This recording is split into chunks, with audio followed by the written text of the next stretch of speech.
একটা ছেলে যখন তার বাবার কাছ থেকে সংসারের দায়িত্বটা বুঝে নেয় তখন সবচেয়ে বেশি খুশি হয় কে? বাবা নিজেই। এসব শুধুই আপুর কল্পনা।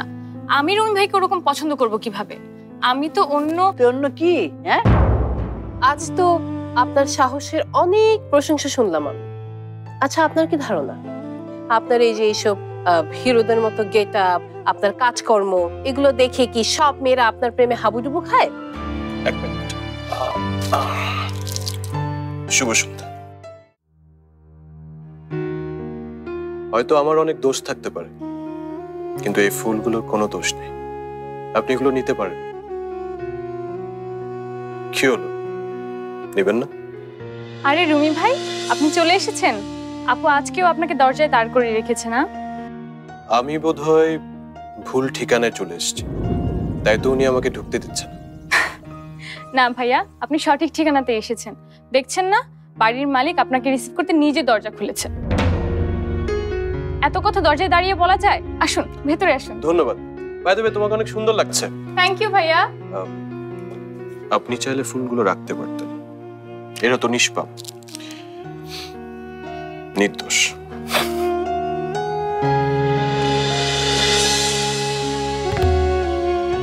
বাড়িতে এসেও হিরোগিরি? আমিও দেখব তোমার এই হিরোগিরি কতক্ষণ থাকে। ভাই আপনি বসুন, আমি আব্বুকে ডাকছি। Thank you. আব্বু, রুমি ভাইয়া এসেছেন।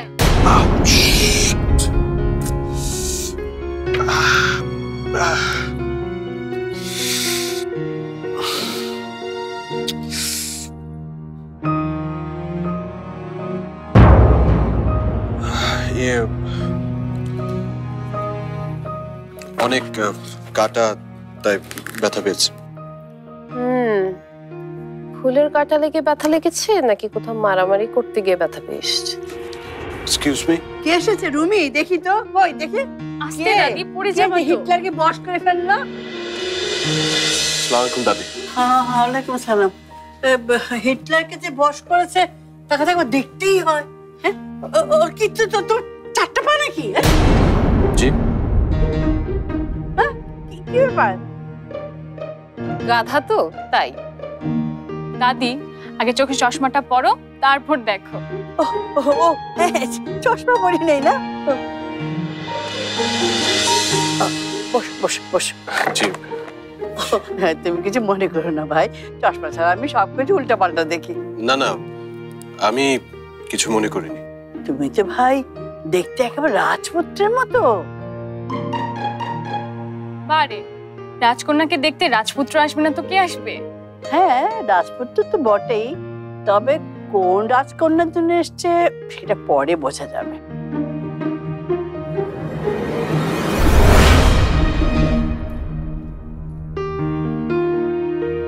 তোমাকে দেখার আমার খুব শখ ছিল ভাই। হিটলারের ফ্রেশ হতে এতক্ষণ লাগে নাকি রে? দেখ তো, যা। তোমরা বসো, আমি দেখছি। হ্যাঁ,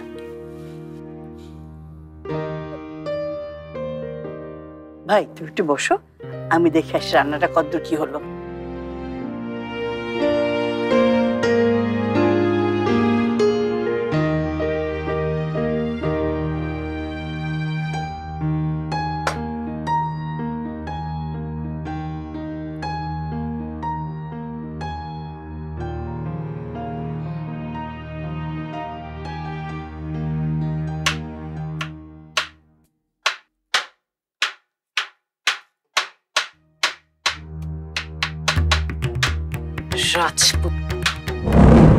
রাজপুত্রের সব কটা হাত পা ভেঙে কেটে টুকরো টুকরো করে যদি আমি না ফেলেছি।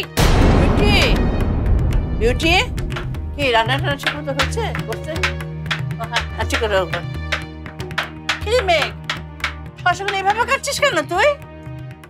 দাদি, তো আমি যে সরি দাদি, তাড়াহুড়োর মধ্যে আমি ওই খোসা সহ এই শশাগুলো। আমি খুব ভালো বুঝতে পেরেছি, রাজপুত্রকে দেখে তোমার মাথাটা ঘুরে গেছে। সর, আমি কাটছি, আমি সালাদ বানাচ্ছি। ও, আগে তো খোসা ছাড়াতে হবে। এই, এখানে দাঁড়িয়ে না থেকে ছেলেটাকে একটু চা দিয়ে যা। আমি ওর জন্য আমি চা নিয়ে যাব। তোমার তাপে পুড়ে হব ছাই, তবু আমি সেই তোমাকেই চাই। না, হচ্ছে না। প্রতিদিনের প্রথম চায়ে যেন তোমাকেই পাই।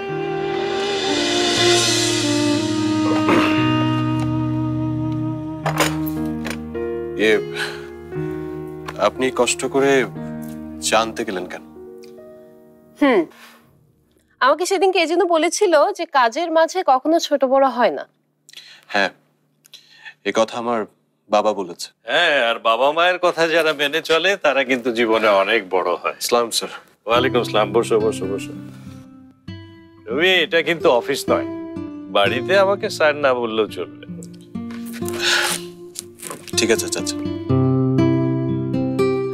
চাচা, এই ফাইলটা।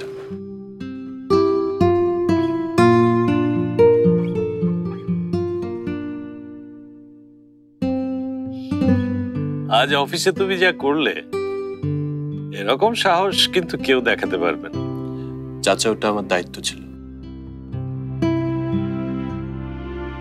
কিন্তু জানো, এই ব্যাপারটা আমি এখানকার মানুষদের মধ্যে পাচ্ছি না। ঢাকায় একটা চাকরির জন্য মানুষ কত পরিশ্রম করে, একটা প্রমোশনের জন্য দিনরাত এক করে কাজ করে, আর এখানকার মানুষদের এমন হওয়ার কারণ আছে স্যার। সরি চাচা।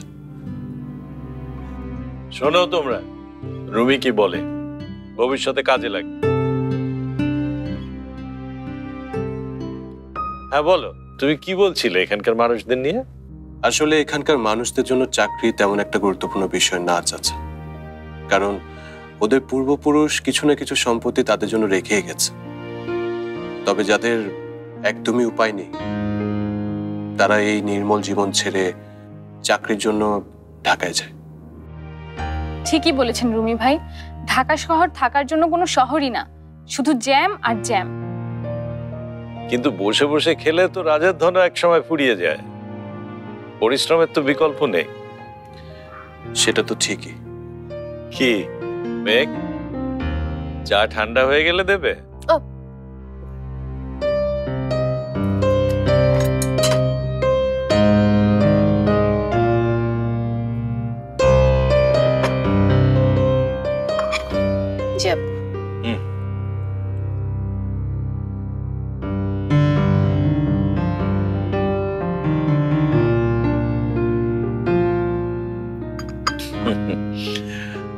রুমিকে আবার চিনি ছাড়া চা দিও না, ওর তো নিশ্চয়ই ডায়াবেটিস নেই।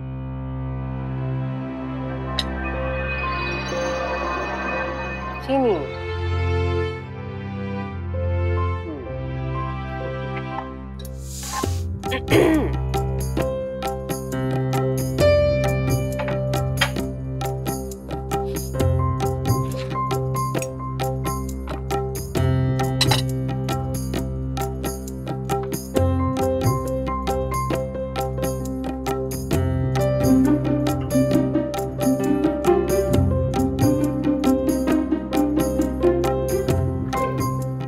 আর একটু দিই। জি।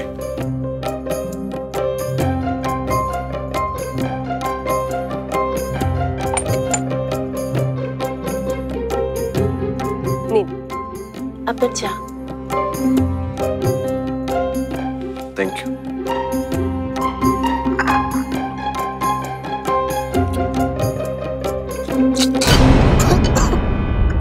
কি হলো, কোনো সমস্যা? না স্যার, আমি ঠিক আছে।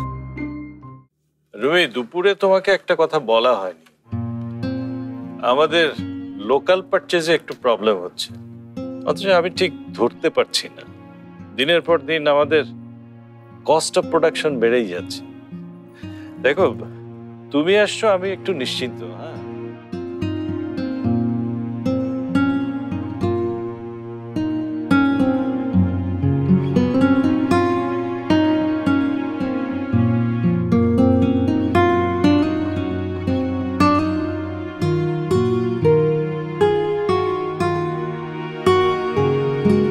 কি ব্যাপার আজগা?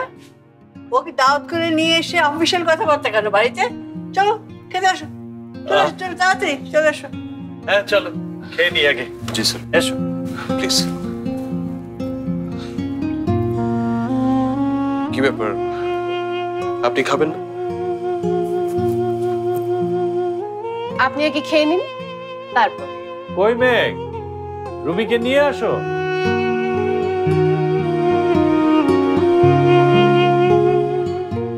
ভাই ভাই রুমি যে সবার সামনে এমনি অপমান করলো ভাই, ওরে কি আমরা কিচ্ছু কমো না? এই এত উত্তেজিত আর কিছু নাই। রুমির সময় সুযোগ পাইলে অবশ্যই কম, সুযোগ পাইলে এই রুমির আমি এমন ছাতা দিব। রুমিকে ছেঁচা দেওয়াটা তোমার কম্য নয় লাভলু। আপনার সাহস দিকে তো আমি অবাক হইতেছি। আপনি কোন সাহসে আমার সামনে দাঁড়াইছেন? আপনার বুক কাঁপলো না? এই আপনার লেগা রুমি আমাকে সব কথা রেকর্ড করছে। রুমি তোমাদেরকে ধাপ্পা মেরেছে, ওর হাতে যেটা ছিল সেটা মোটেও টেপ রেকর্ডার না লাভলু। আরে সেইটা যদি টেপ রেকর্ডার না হয় সেটা আপনি আমার আগে কইবেন না? আপনি কইলে তো ওই রুমির আমি ওই জায়গায়। ওসব বলার কোনো সুযোগ ছিল? তাছাড়া সিসি ক্যামেরা বিষয়টা আমার একদম মাথায় ছিল না। যাক, যা হয়েছে ভুলে যাও। এখন একটা নতুন খবর শোনো। কি নতুন খবর? কাল থেকে ফ্যাক্টরির সমস্ত লোকাল পার্সেসের দায়িত্ব রুমি নিচ্ছে। কি? আরে রুমি যদি লোকাল পার্সেসের দায়িত্ব নেয় তাহলে আমি তো সাপ্লাই ব্যবসার কি হবে? কি আর হবে, রুমির পা ধরে কান্ডাকাটি করে মাল সাপ্লাই দিয়ে চালিয়ে যাবে। আমি বুঝতে পারতেছি না, রুমি দায়িত্ব পাইলে তো আমাকে 2 নাম্বারই ব্যবসা একদম শেষ হয়ে যাবে। এটা তো আপনি তো ভালো করেই জানেন। জানি, আমি সব জানি, আর জানি বলেই আমি একটা প্ল্যান করেছি। কি প্ল্যান? আমার কথা মন দিয়ে শোনো।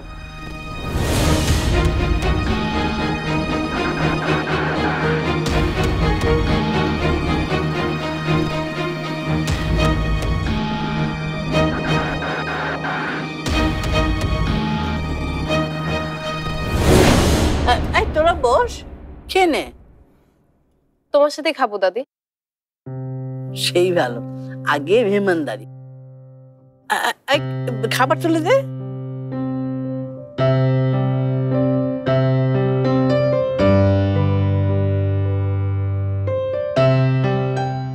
বাস বাস হয়েছে। আরে খাও খাও, এই বয়সে খাবার তো কবে খাবে? এখন তো খাবার বয়স।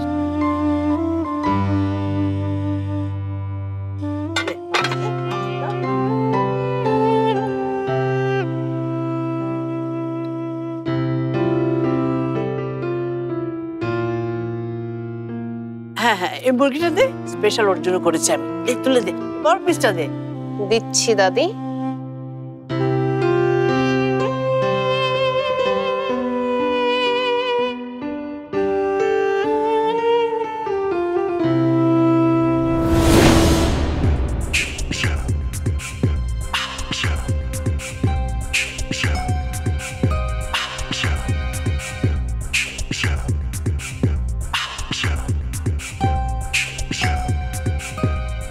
ঠিক শুনেছিস? 100% গ্যারান্টি ভাই। ওই লাভলুরে আমি মাথা গরম করিস না, যা করার ওই ঠান্ডা মাথায় করতে হবে। মামুন, রুমির একটা ফোন দে তো।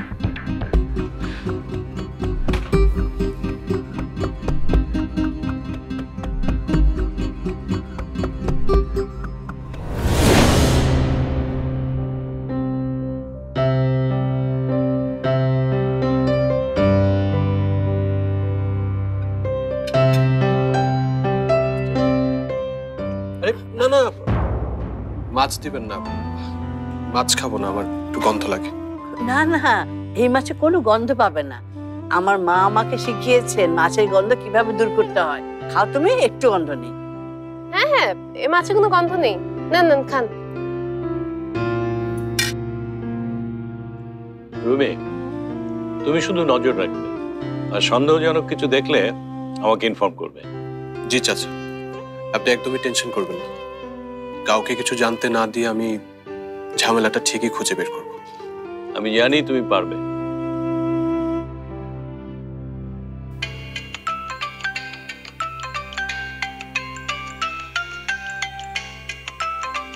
ধরো ফোন ধরো। জি হ্যাঁ মামুন বল। ভাই একটা খবর আছে, আপনি জলদি ক্লাবে আহেন। আমি তো আজকর চাচার বাসায়। আচ্ছা আমি বের হয়ে তোকে ফোন দিই। আইয়েন কিন্তু ভাই, আমরা হক গলে আপনার জন্য বসে আছি। হ্যাঁ হ্যাঁ ঠিক আছে, আমি আসছি, রাখি। এনিথিং সিরিয়াস মাই বয়? না চাচা, আমার বন্ধুরা ফোন করেছিল, আমার জন্য অপেক্ষা করছে। হ্যাঁ ঠিক আছে, তুমি তাহলে খাওয়া দাওয়া সেরে তারপরে যাও। জি। বিউটি, মিষ্টিটা দিয়ে যা। খাও, পড়ে থাকলো তো সব। এই যে রাজপুত্র, তোমার জন্য দেখো স্পেশাল মিষ্টি আনিয়েছি।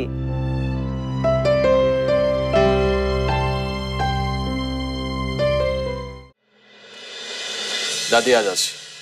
এসো, আজকে তো তুমি কিচ্ছু খাওনি, আরেকদিন এসো, আমি তোকে নিজের হাতে গরুর কালাভুনা রান্না করে খাওয়াবো, ঠিক আছে? ঠিক আছে, এসো। বর্ষা, যা রুবিকে পৌঁছে দিয়ে। আব্বু আমি যাচ্ছি। তুমি যাবে? আচ্ছা ঠিক আছে, যাও। আসি স্যার। আসসালামু আলাইকুম। ভালো।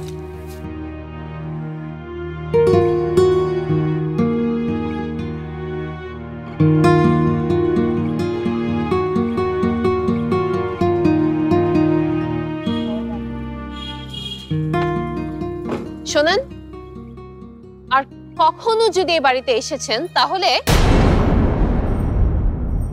তাহলে কি? সেটা যখন হবে তখনই বুঝবেন। তাহলে তো সেটা বোঝার জন্য আবারও আমাকে বাড়িতে আসতে হয়। আপাতত আপনি এটা নিন, এই ফুলটা আমি তোমার জন্য এনেছি।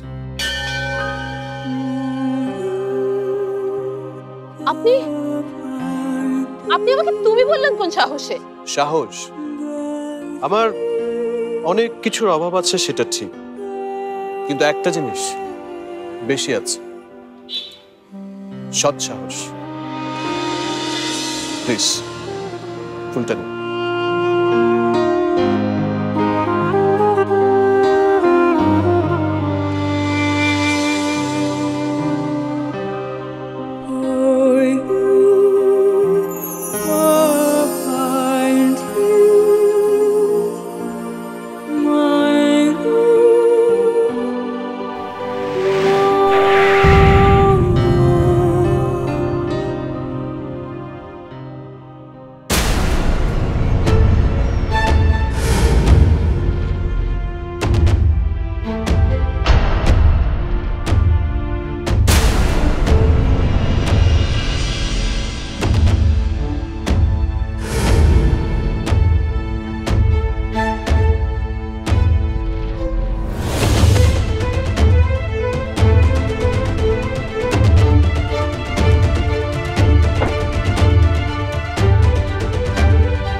মাহমুদ, হ্যালো। তুমি কেন ওর হাত থেকে ফুলটা নিতে গেলে? আপনি কিন্তু শুধু শুধু এমন করছেন, মানে এটা কেমন কথা? একটা মানুষ আমার বাসায় দাওয়াত খেতে এসেছে ফুল নিয়ে, ওর কাছ থেকে এখন আমি ফুলটা নিব না, ব্যাপারটা কেমন দেখায়? না অভদ্রতা না? আমি সারাটা জীবন তোমার কাছে এটাই চেয়েছি বাবা। এখন আমি সবাইকে বুক ফুলিয়ে বলতে পারবো আমার রুমি মানুষের মতো মানুষ হয়েছে, নিজের দায়িত্ব বুঝতে শিখেছে।